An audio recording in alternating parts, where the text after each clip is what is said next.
But first, we're about to find out whether Anthony Albanese's six-day love-in with Xi Jinping was genuine or just a pantomime. There are reports today that China has directed its steelmakers to stop buying iron ore from BHP's mines in West Australia. Now, if that's true, and BHP don't deny it, then it puts at risk our biggest export and with it, the entire federal budget, which, let's face it, is based on the assumption that iron ore revenue flows like a magic money tap installed by Hogwarts. Now, before we get into the details, you, like me, are probably wondering, how on earth could this have happened? Especially when just months ago, our PM was telling us that the Australia-China bromance was the stuff of legends. Elbow strutted into Beijing like a kid in a candy store and came back with a panda as proof that friendship and trade was secure. This is about stabilising the relationship. It was at a bad point prior to our election in 2022. The PM claimed he'd rescued our relationship with China after Scott Morrison ruined it by asking awkward questions about the origin of the COVID virus and so on. China retaliated by suspending billions of dollars worth of trade. ScoMo, what a fool. But Albanese, he's no fool. His government knows better than to ask awkward questions or any questions at all. And so he rescued the relationship between Australia and China, and he provided proof only weeks ago. This guy here is clearly feeling the friendship between Australia and China. If only the panda was the one making trade decisions. Come to think of it, if only the panda was the one running Australia. The Albanese government, still basking in the glory of the PM's panda diplomacy, has been completely blindsided by reports that China has suddenly banned the purchase of BHP's iron ore. The Chinese apparently have been demanding a lower price, and Bloomberg have reported that with a lower price not forthcoming, the Chinese have simply walked away from our product altogether. I am concerned about that, and what we want to make sure is that markets operate properly. And of course, we have seen those issues in the past. I want to see Australian iron ore be able to be exported into China without hindrance. I reckon the PM would be a lot more concerned than he made out there. First and foremost, iron ore represents a huge proportion of our export revenue, fully 21% for the year 2023-24, earning us around $150 billion.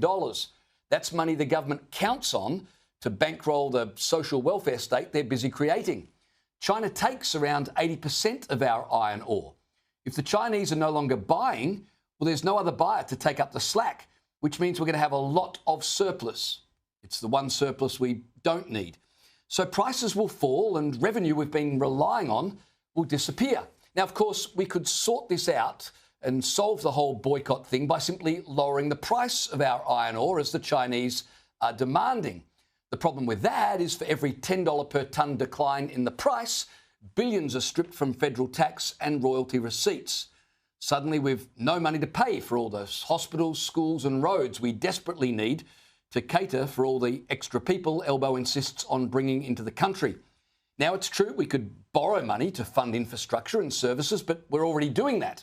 And without the revenue from iron ore exports, we'll be barely able to pay the debt we currently have. So all of a sudden, the economy looks like a high-wire act performed without a net over a canyon labelled Communist China while wearing clown shoes.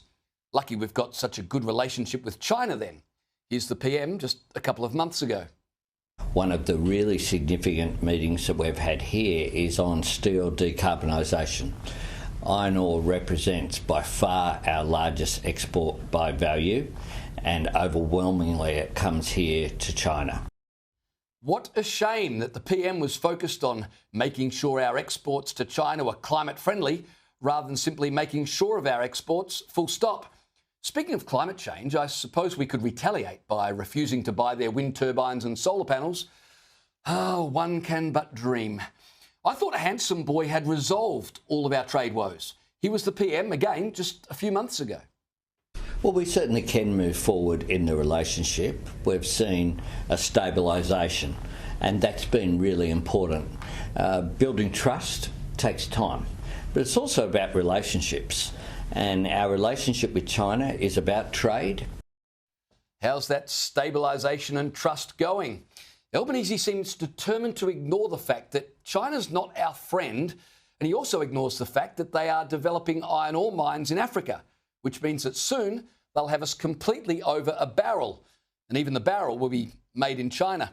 Maybe it's time Anthony Albanese concentrated on his job instead of swanning around at the United Nations recognising a Palestinian state that doesn't exist. But it's lucky we've got a modern and diversified economy, isn't it? Well, actually, no, we don't. We have an economy that is hopelessly reliant on one major business partner, and that business partner also happens to be an authoritarian regime that's well known to be the world's biggest trade bully. So we now find ourselves in an awkward situation. We've treated the US administration with disdain while sucking up to the Chinese Communist Party, only to now find ourselves in no man's land. Our enemies manipulate us, and our friends, well, they're not sure they even like us. It's perfect. Thankfully, though, Anthony Albanese has such a good relationship with President Xi Jinping that all he needs to do is pick up the phone and remind him of their warm and constructive relationship. Everything will be sorted, I'm absolutely sure.